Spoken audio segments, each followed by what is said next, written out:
The Time Out for Mental Health podcast is where we speak to sports figures about their experience with mental health issues related to depression, masculinity, and suicide.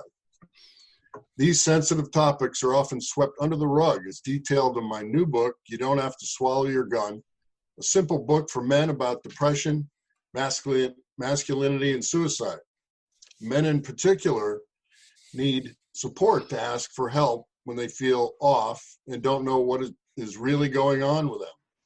If they do not seek help, their behavior can turn dangerous, including alcoholism, drug and pill addiction, anger, fighting, violence, and in some cases, death by suicide.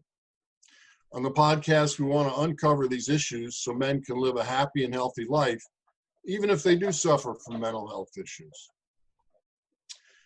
Our guest today is my good friend, Dr. Richard Oelberger, one of the foremost authorities in psychological services featuring sports psychology when it comes to today's coaches and athletes at any level.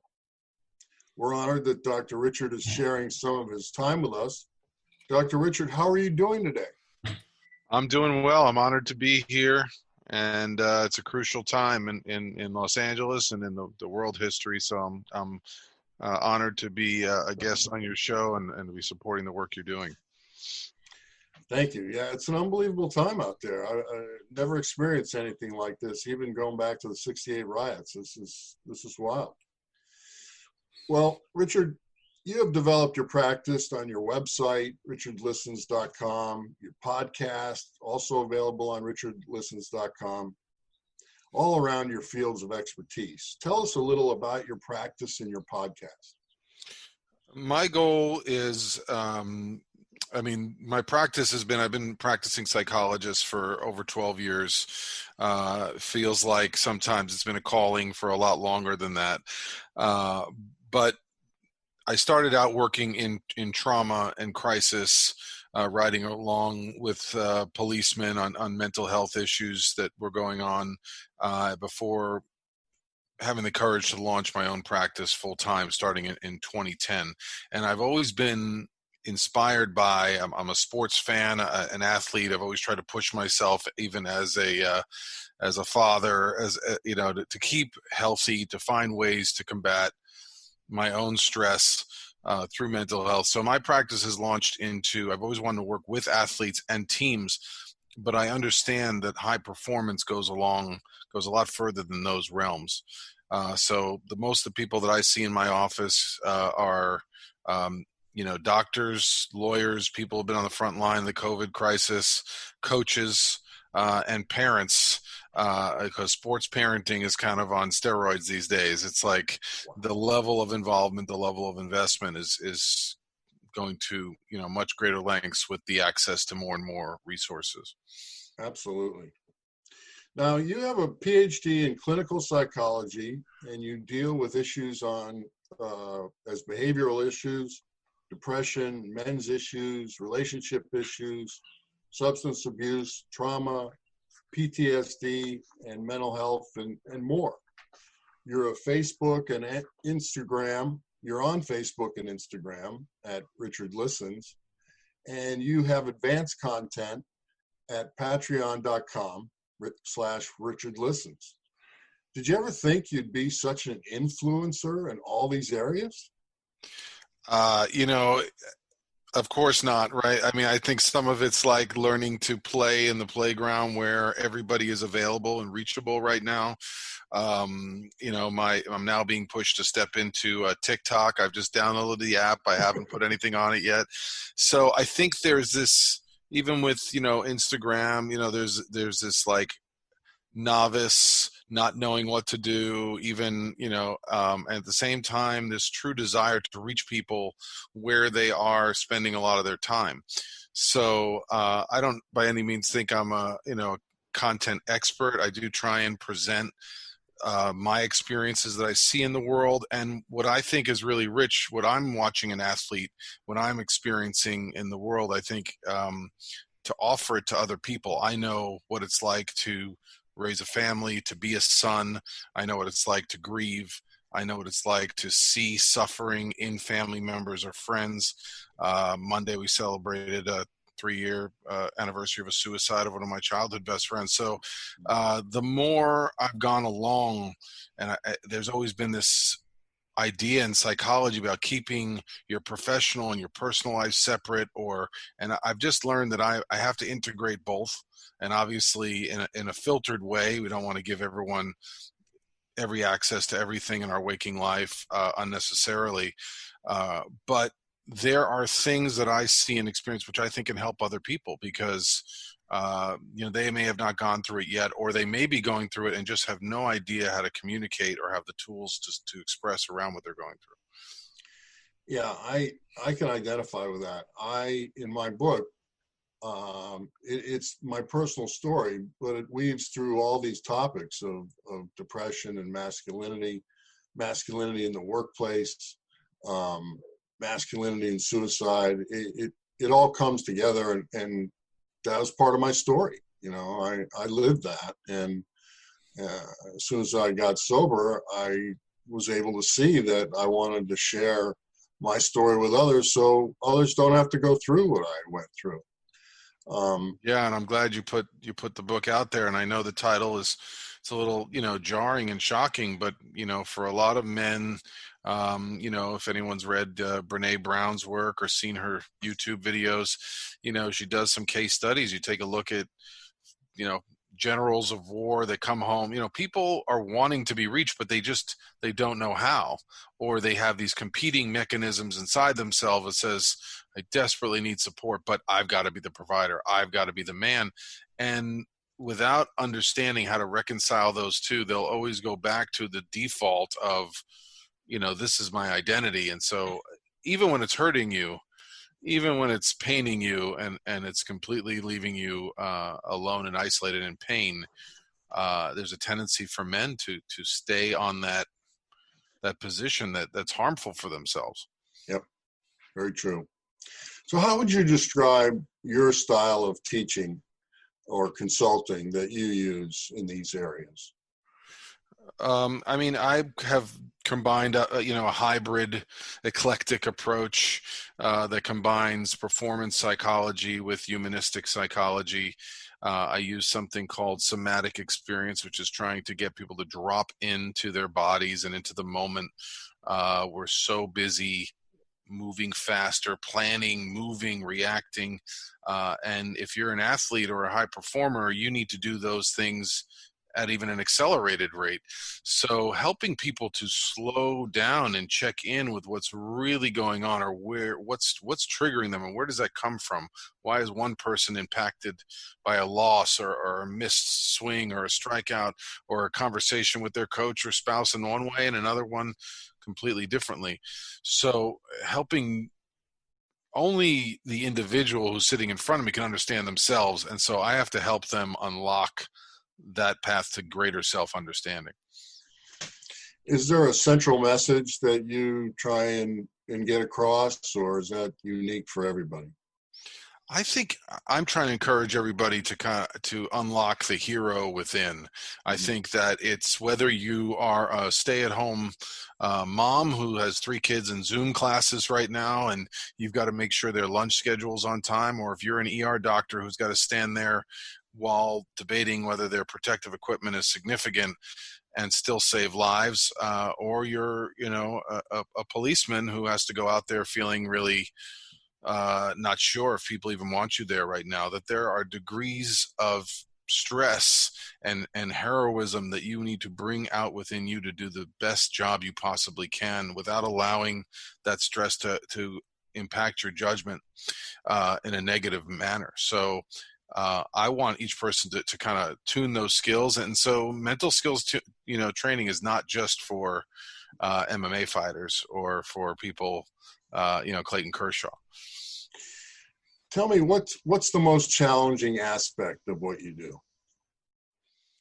I mean, certainly I think there's a degree of trying to really, you have to really have confidence that you're going to help someone. If somebody is really accomplished and elite, there's a degree of reverence, especially for sports figures coming up, where you respect them and you look up to. I look up to them personally, and I look up to the team, and I want to be in that environment. So I think the challenge is to bring the same degree of truth and authenticity, and not being afraid to confront and bring out hard truths, with the risk of that they may not want to continue the work. So I think being willing to take that risk, that's really hard, and asking athletes to take that risk when there's been so much stigma perhaps in their past around, if I say I'm anxious, is this going to get back to my coach? If I say that I'm depressed about something, and I have been my whole life, is that going to go on my team record, and then nobody want to touch me and give me a contract? So those are challenging areas to convince someone that it's safe and to have trust when they have so much on the line and all the reasons not to. Very true. You speak my language, brother. I know you do. You're a sportsman your whole life. I know. That's for sure. And I'm missing it on TV. I was going to say, what is Tim doing right now? You were at how many Dodger games a year? No, not Dodgers. Not them. Lakers and Kings, and I just can't. It's been a challenge. Thank God I've got this book experience in front of me, and I've been working so hard with my publicist, Therese Fisher, that we're on it all the time. So that keeps me out of trouble. Yeah. It's been an opportunity to focus, but every time you come up, you're like, where's my sports passion? So you talk about spiritual psychology, and maybe not a lot of our listeners know really what that is. Could you give us an idea of what you mean by that? Sure, I can. It should be fresh. I just did a podcast yesterday focusing on my former graduate school, Saybrook Graduate School, and the journey that led me towards spiritual psychology. And I think, first we start with humanism, right? Humanism is seeing the person in front of you not as not as part of an ailment or what's wrong with them or what their diagnosis is, right? Some of psychology is viewing people under this psychopathology lens. We treat what your deficits are.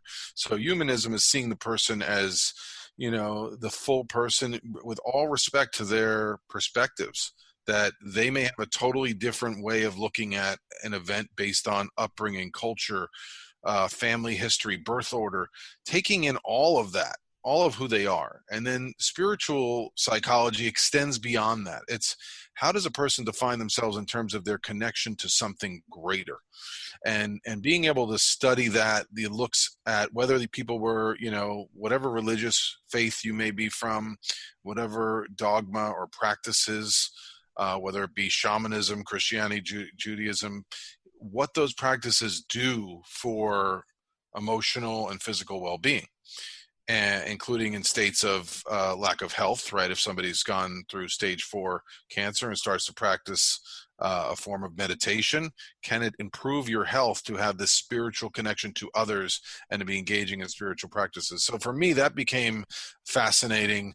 I was always growing up in New York with people who were very different, all different races in the classroom. And so, and I always felt more similar to people on the playground maybe than the people were supposed to be from my, ethnic or religious background. So that's always been the quest for me. And so I think for athletes in particular, spirituality is something that, connects them to something bigger when they're not on the field, where they're not having to perform, and gives them a place to center and listen to really what are their messages, not just this one coach, not this one organization.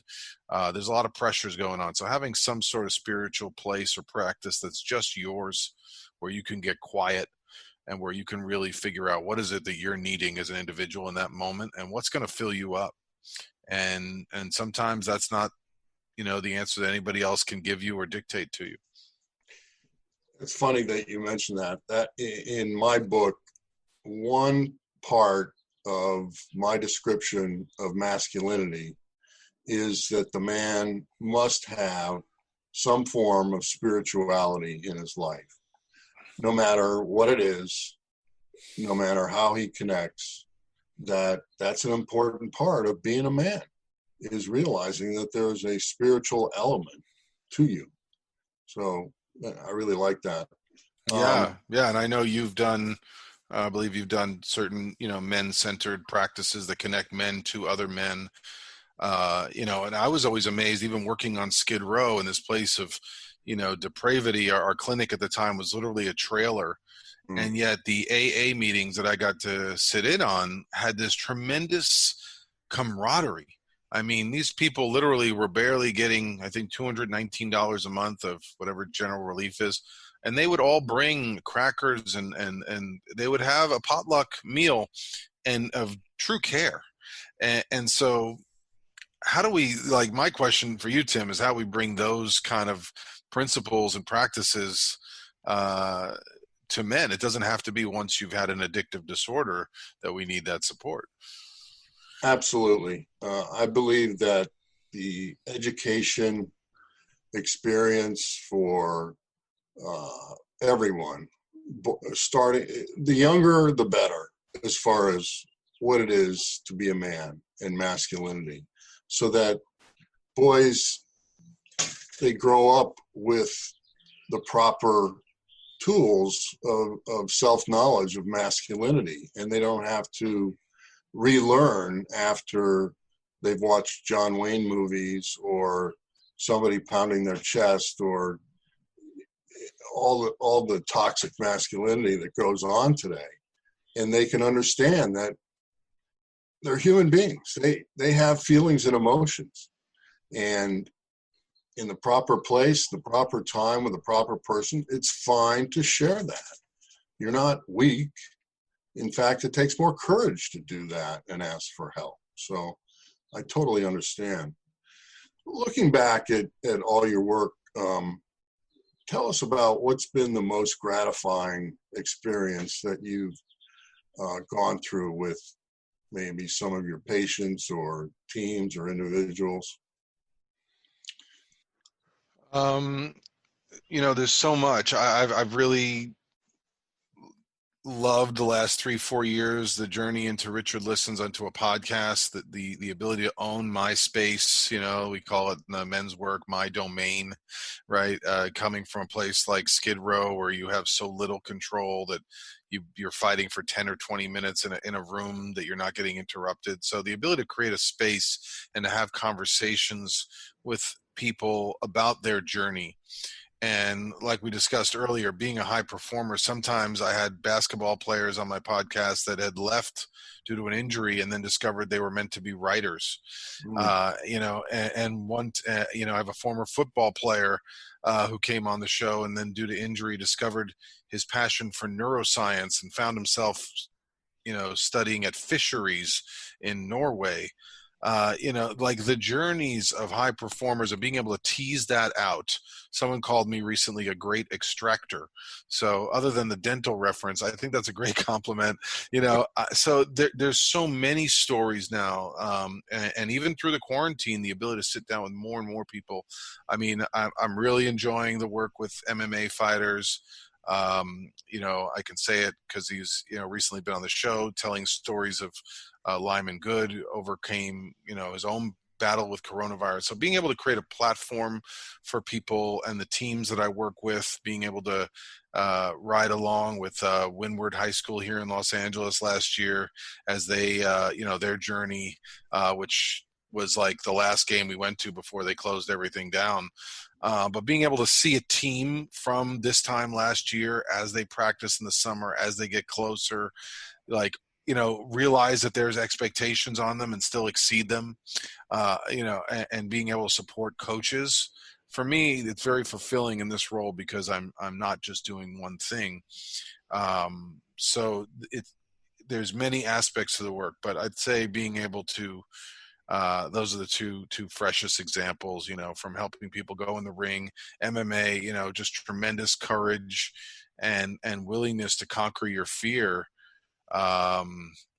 and yet you have to be vulnerable. So, this willingness to do the work and open yourself up and be authentic, be vulnerable, and also be fearless. It gives me a lot of courage too, to work with athletes at this level. One thing you brought up that I got to mention, once a month with a couple other guys, I go down to the Midnight Mission on a Sunday evening, and we conduct a 12-step meeting. And there's something there that is so powerful. And, I've even had one of the participants come up to me afterwards and ask if I would be his sponsor. And it's just, it's amazing that these people who come in off the street are united in that meeting to try and help themselves. And, young and old, I've seen 20-year-old gangbangers to, 80-year-old men that are seeking help and know that they have to learn something in order to change. So yeah, I mean, full disclosure, Tim, I mean, I always thought, for me, where I was at in my life, I was sent the Skid Row, like the county can send you like a military operative on deployment. So I was sent to work on Skid Row. I was given a 10-day notice, they call it. I lost all my overtime salary from working on the West Side. And so it, to me, felt like being sent into prison. And I went from, so talk about the ego and the male ego. And it was crushing. And yet at the same time, when we get to this place of being totally vulnerable, which is really, hard for men, and I think hard for professionals as we get, more education, we get further from this place of, in being broken, people can feel that we're truly there for them. And so, some days I was just signing a piece of paper to help someone get a homeless bus pass. Some days, anything, writing a letter to their landlord that they didn't have means, or sometimes getting them into a training program for, there's pharmacy programs, art programs that are almost all paid by taxpayers. So the ability to be in this place and to be broken yet ready to connect and help, there's something that I think was like a rebirth for me. And so anybody who has a chance to do a project like that, and if you're in Los Angeles like we are, there's more, I think, missions per capita in downtown LA than anywhere else in the world. And there is this tremendous, I think there's a group of runners that goes out from the Midnight Mission a few times a week at 5 a.m. So I know that there are homeless people that are running alongside you in the LA Marathon. So there's just, there is opportunity there if you're willing to be humble and see what difference you can make from that place. Absolutely. All right. So if you look back and you wanted to get a second chance on something that you experienced, is there something that comes to mind that you would like to do over that you went through one time? Personally or professionally? Preferably professionally. I think it's whatever's real to you. Yeah.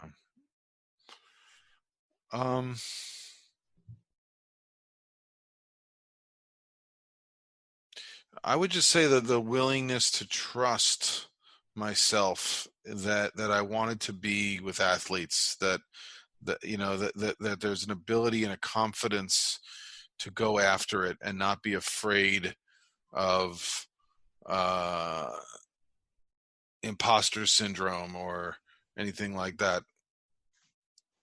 So I think, I don't know if that's one decision or many decisions. So, like I said, I do feel like the county, it gave me some experiences. It showed me certain angles, but I do think there's a level of trusting internally that this is the work I want to do and who I want to work with, and not necessarily being afraid of rejection along the way, and just trusting who I was, that if I was just a jerk on the bus on the sideline, that I could be a good teammate and I could add value to those young athletes sooner. That's great. Looking at your career along similar lines, did you ever come up against, after you spent some time with someone or a situation that you just felt overwhelmed and it was just so challenging that you kind of got down on yourself a little and was wondering, is this for me? Yeah, I mean, I think the experience, being it's funny how experiences build upon themselves. I mean, so being out there as a crisis responder, going to the front lines, it felt very heroic, name on my shirt, literally the county shield on the other shoulder. There's a pride there, but being out there and going into environments that aren't safe, or knowing that people may have weapons in the home, or acting in a way that's unpredictable. At times my partner was pregnant. You're just not quite sure of a degree of violence. So there's a degree of burnout that can happen, which will be covered in my book, Crossing the Threshold, coming up this year. So yeah, well, I think if you're in extreme burnout and your sleep is off because you're so committed to fighting crisis, at some point, I think they say, be careful how long you look into the abyss, because eventually it starts looking back at you. So the feeling of depression, burnout, of it's too much, it's too overwhelming, and you're helpless. That can be kind of like a chasing the dragon phenomenon, where you're just keep going to try and avoid feeling helpless. So I think that was definitely there in seeing the widespread crisis response, suicidal tendencies and threats that are out there in society. That can be really overpowering. So how do you deal with that? Let's say the guy across from you, man or woman that you're working with, is heavily depressed, burnout, or suffering from other mental illness, or even suicidal. How do you draw from inside to connect with them and help them? Well, I mean, it's very difficult, because when you're in a professional role, you're in the role of protecting them from themselves. So, it's fine line between staying in this place of empathy and connection and healing, and letting them know that whatever pain they're feeling, you're with them, and that you will sit there with them and help them process, and you will be there for them with consistency. And if they need more, they can ask for more. I think that's the best way to model, within reason, right? Because if we did that for every one of our clients 24 hours a day, there would be no boundaries, and we wouldn't be very healthy. We'd be on this threshold like you're talking about, of being overwhelmed. So everybody has to realize their own boundaries. But within that, when somebody is going through a sudden loss, when they're going through something overpowering, being able to be there for them with consistency and show them that you will hold the space for those emotions, and that you will create a place to process these very deep, uncomfortable emotions. If a man is not comfortable crying, screaming, it's very okay in your session to, if you need to hit, scream, break, punch, those things need to come out. It's just like we've been taught it's not okay to do those things in society because it could hurt somebody else. But absolutely having a place to release, and helping clients identify if it's one thing that they feel good doing while they're grieving, or to process their anger, or one place. I want them to keep going there. And if I'm the only person that can be there, at least initially, until we find 2 and 3 and 4 people to create their new little tribe or village, whatever's going to help them stay safe, we want to build that together. Cool. So this is challenging work that you're involved in, and I'm curious to know what happens when you come home after a tough day. Do you bring your work at home at all, or how do you deal with that? Your feelings and emotions have been stirred so much. Yeah, I mean, obviously, it's been really challenging. We've certainly been through Corona here and protests. It's been literally at our door and around us. So I think it's very hard for the fight or flight not to take over. The great thing about some of the practices, the somatic experience work, is learning how to, do certain things to literally shake off the tension, maybe not to go directly into the house.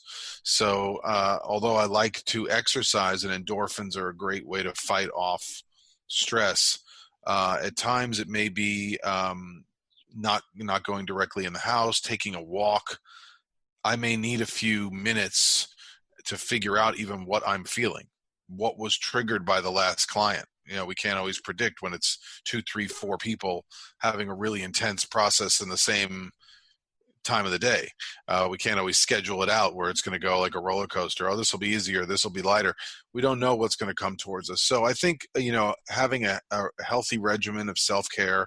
I myself have a group of men that I meet with on a regular basis that I can check in with about how I'm doing in my various roles in my life and where I need more support. So I think as practitioners, whether you be with athletes or on the front lines of combat mental health, there needs to be a place where you can debrief. If you've seen war, trauma, or violence, you need a place to be able to release that into some container where you feel it's safe, so you're not holding it all inside all the time.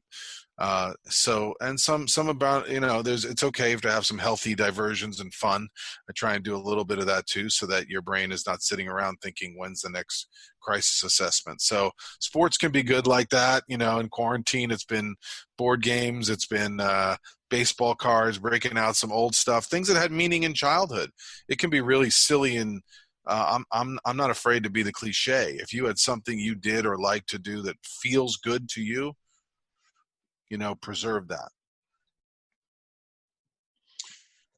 When did you feel that a shift in you, when you felt like you knew you needed help to let go of this and get support from some of these other men in your life, or a professional, whatever it is? Tell us about, were you resistant at first, or having had experience in it, were you just like, oh gosh, I need to get some help with this, it's overwhelming? I think, unfortunately, I'm not, I'll admit, I carried the stigma within me that I'm supposed to be strong, not only in my family as the big brother, not only as the son who did some caregiving for my father before he left us a year ago, but so there was, and I'm supposed to have the answers. I'm supposed to have the PhD. And I don't think that I was aware that carrying that responsibility, the cost, and that eventually that the dam would break. So I think there were moments where I started, certainly this sudden loss of control and move to Skid Row was one of those pieces where feeling out of control, feeling like you don't have the answers, feeling helpless to solve that bigger problem, like of homelessness, um, and realizing, it was like a whole paradigm shift that occurred. So something really challenging and painful caused an initial reach out to help, but certainly the grief experience was one that showed me I need much, much more, because it's such an experience where you're working around the world and other people cannot see what you're going through, and so that it can become very isolating in that way. And as professionals, if we're sitting in front of other people and we're trying to be present but we feel invalid ourselves, it's not a very healthy place to give care from. So it just became clear that I needed oxygen, and I needed it fast. And it's funny how help works, because there have been men who've offered this help over time. And so knowing that it's there, and then knowing that you could grab the olive branch was, it was refreshing. But looking back, this had been offered to me probably over the previous 5-8 years. Cool. And I probably could have benefited from it sooner. Yeah. Sure. So you grew up in New York, Long Island, is that correct? That's right. Let's go Mets. Let's go Mets. You're right. So You mentioned your dad. How would you characterize him as a man? He was a loyal man. He was a serious man. He loved classical music. I think he was burdened and pained, and probably the last 20 years, pretty depressed. Hmm. But he was a good man. He was loyal, and he cared. He cared about everybody that came to our house. So it's only become clear to me in the last year that probably I got more of my desire to go into the healing profession from him, even though he didn't have a college degree, than from Hmm. anywhere else. So was he tough on you, or did he show you love? Did he discuss feelings and emotions? How did he handle that? There was some early years where on Friday night I would come home and he would make, he would say, "Richard, my boy," and I remember being filled up. Like he was proud that he had a son. But beyond that, I think he kind of fell in that depression era man who kind of buried all his emotions, and especially as he sunk in a depression the last 20, 25 years, he didn't show very much. He didn't emote very much, and probably just kind of went within himself and tended probably towards more habits like overeating and things like that. So not as much love being expressed. Yep, you can identify. Um, so today's norm, today most guys, their masculinity norms are archaic. And I think to an extent, all of us grew up with that experience. When was it that you realized that masculinity norms don't have to be that hard, tough John Wayne type of guy? Um,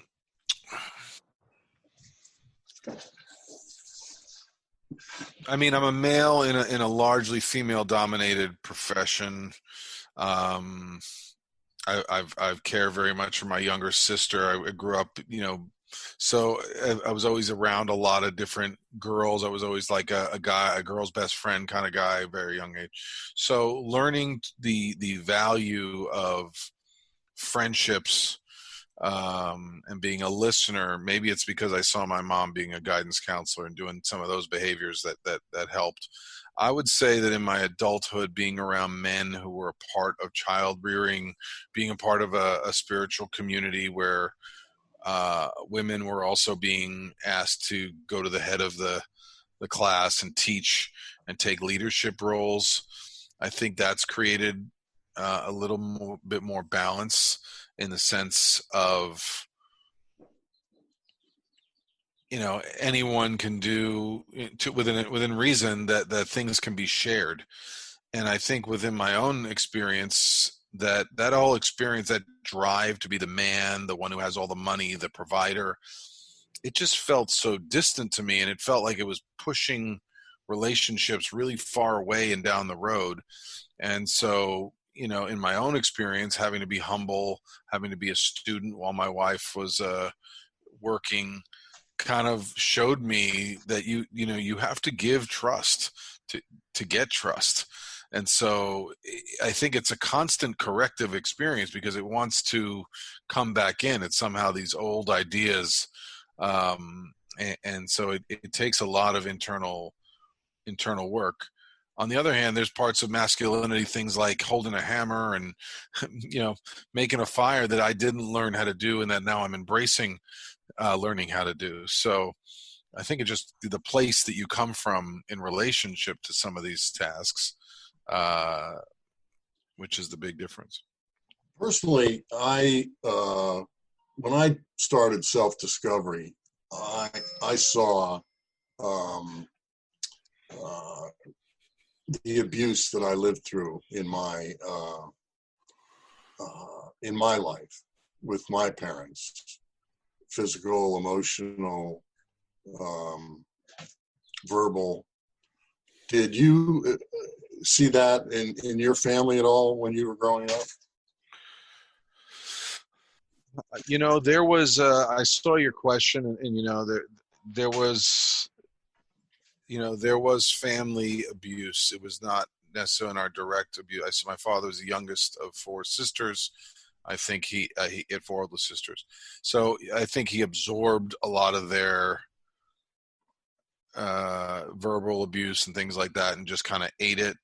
Um, Physical abuse nowadays, we would say getting hit by the belt or getting a shot in the arm is physical abuse. You know, I don't know that I can count more than on one hand how many times my father did that, but those times were memorable, and I could definitely tell there was a part of him that was really rageful and out of control, or felt that way as a father. So, there were those experiences, and I think that they do get ingrained on your brain in terms of your identity or how loved you feel or confused. Rather than learning from a particular experience, you just feel there's a shame through punishment that we now understand in our field probably is not the ideal way to get a child to change or to create a loving environment. When you were young, growing up, did you ever display any risky behavior? Drinking, drugging, violence? I don't think I went towards violence. I think I was, pretty much in my head, always thinking about things and sensitive to people. There definitely was. I kind of always say one of my bigger regrets around. I had two guys in my high school that were like basketball driven towards the highest level. They were writing coaches every day after school and their homework. And I think I was a little bit more susceptible to peer pressure. I was afraid of rejecting my friends who were staying out experimenting with marijuana and drinking. And so the keg parties on the bridge is what we had in our town.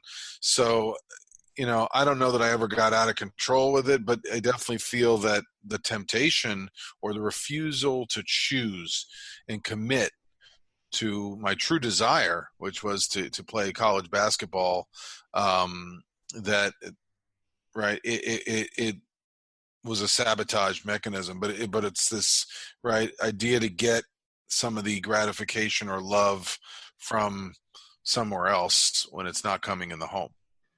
Right. Well, now you're a father, you have children. So how do you characterize yourself as a father to your children? It's a really good question. Obviously, there's now, especially looking at the anniversary of my dad, there's days that I've as much as I've tried, as much as I made commitments to be very different, that there are patterns that show back up. So I think at times I'm there. I coach their sports teams. You try and give them. I took one of my sons to like a summer full of baseball games, and I think those moments and those experiences and creating, also being a younger father, gives me a chance to even be at play with my kids on the field. So I like them to see more of that in me. I think they also get the serious, principled, spiritual driven, especially during this quarantine, making sure we have family dinners, making sure that there's respect at the table. The discussions have come up about race and injustice, and I want to encourage all that, but you cannot be accusing someone for having a different perspective or tendency. So, I think they both get the stern foot of putting the law down, and they also get a goofy, do anything to make them laugh, because I know how serious and heavy it's been for them. I just assume the last 5 months, and I want them to have joy and feel love. But I also recognize with children, they're not always going to want it in the way you want to show it. And finding that balance between like being a discipline rule, asking for commitments and responsibilities, and yet giving them the leeway to grow up in the way that they want to see the world. It's a challenge, but I think they each see that I'm in it to create that for them. That's great. That's great. And one last question: how would you describe what masculinity is? Wow, that's a great question to define that. I think masculinity is courage, it's strength, it's the willingness to stand up for what's right in the world. It's the ability to create meaningful, protected, safe environments and relationships of trust. It's the ability to have ownership over all the areas of your life, from your intimate personal life, your relationships, to your work, to family, to how we see ourselves in the world. So it's a complicated relationship, but it's an identity that has many different layers that can constantly be peeled away and looked at and improved upon. Right. Well, as you can see, Richard's story is quite remarkable. Dr. Richard is a self-made man of courage, bravery, and giving to his community. True role model for our world today. We're honored to have you on our podcast today. Any final thoughts you'd like to share with us? Just, for anybody who is in a crisis based on the quarantine, I'm happy to give a free 30-minute consult to anyone who mentions this show. And I'm grateful for the work you're doing out there to address that. Picking up the phone, reaching out for help, as uncomfortable and hard as it may seem, and as awkward as it may seem, and against everything you've learned emotionally, that you're not alone in this world. And letting yourself be supported as a man, you may get to experience, new kinds of love, connection, healing, and purpose. And it's never too late. It's never too late, no matter how dark it seems. So if I can be a resource or connect you to resources, or whether it's your local AA group or men's group, whatever is going to help you get connected to something outside of yourself, please have faith that there is more to live for, no matter what recent experience has taught you. Excellent. Well, Richard, I look forward to continue our dialogue moving forward so I can learn from you, so I can help others. Thank you, Tim. Again, Please share with me about your book, and we can get it up on Instagram and promote it to all the men and women out there that are married or dating men that are trying to get them help. It's really universal. It's great to connect to you, and I hope whether it's on a podium or in a baseball stadium seat, to see you soon. You bet. Listeners, please look out for the Time Out for Mental Health podcast, where you get your podcasts, and keep your eyes out for my new book, You Don't Have to Swallow Your Gun, a simple book for men about depression, masculinity, and suicide.